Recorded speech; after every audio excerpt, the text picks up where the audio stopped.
Islam commands us to do good and forbid evil, to pray. You want to talk about that? So you want to talk about moral teaching of the Quran? Is that what you want to talk about now? We can do that.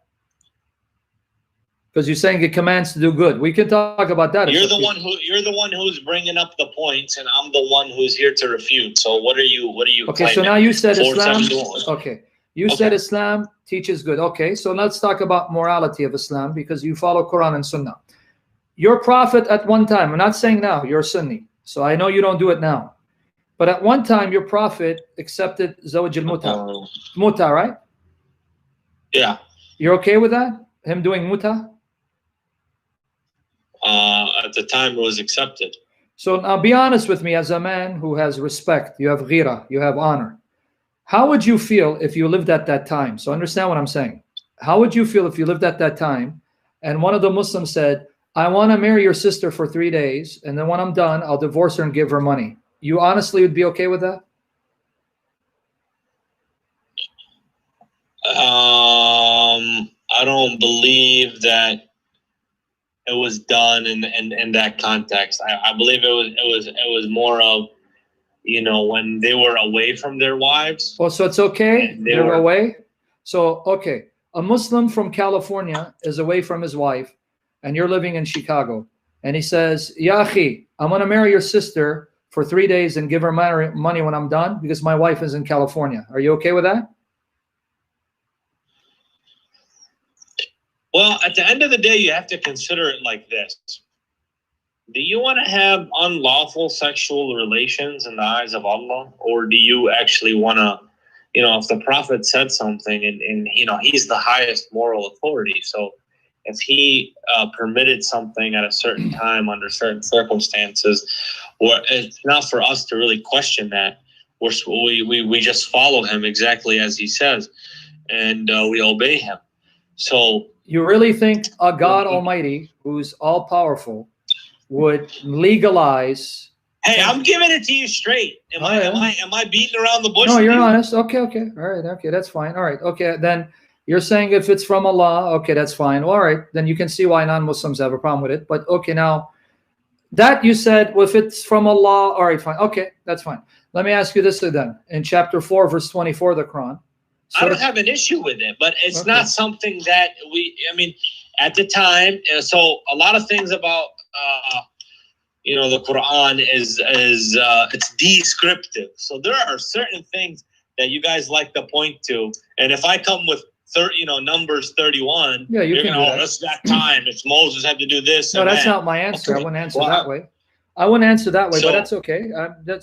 I wouldn't answer that. I can answer that very easily. I will, but that's not how we answer Numbers 31. But coming to this issue, Surah An-Nisa, chapter 4, verse 24, that you said, okay, Allah permitted it at that time, and that was legal, and I have no problem with it. But now the Shia, who say that their hadith still allows Mut'ah, it's not been abrogated. Do you then tell them, then you guys are committing zina because you're committing prostitution and trying to excuse it? Would you accuse them of committing zina? Yeah, because it was said that after, so it was allowed for a certain period of time. Like when the Muslims, they went on expeditions and they were away from their wives, they were allowed to do it. But they could do it. They didn't have any wives at that time, and it was a different time and stuff like that. Okay, so the Shia doing it today. They needed to give a mahr, give a gift, give a dowry to marry a woman, and they could and enjoy her in a marital way.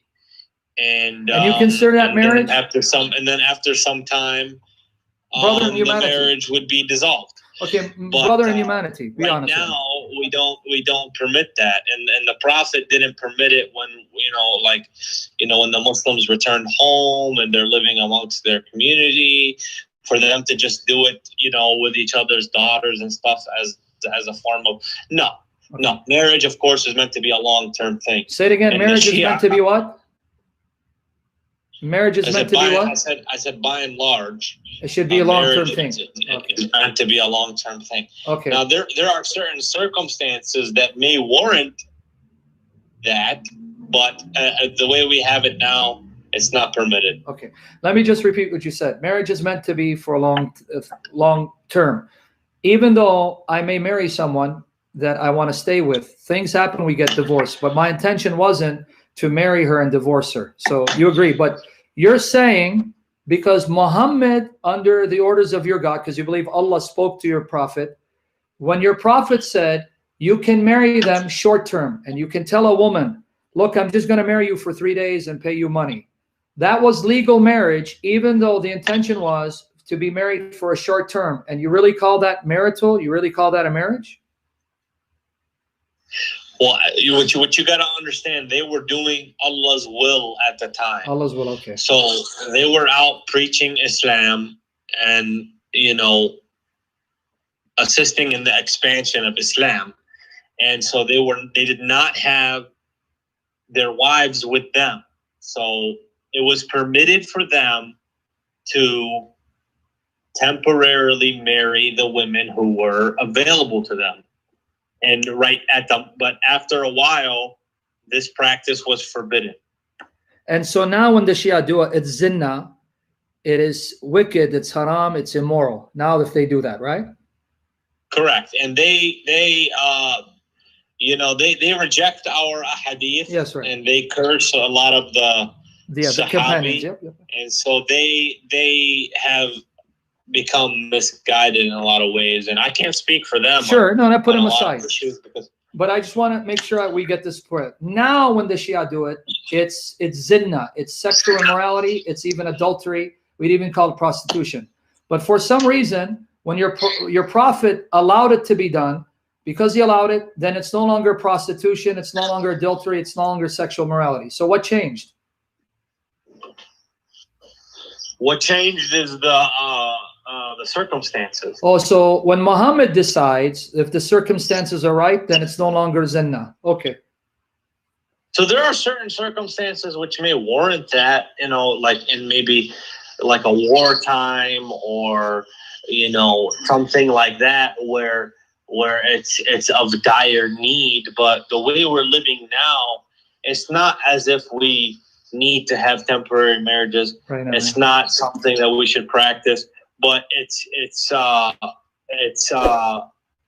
marriage should be more long term. Should be, yeah. The way we do okay, all right.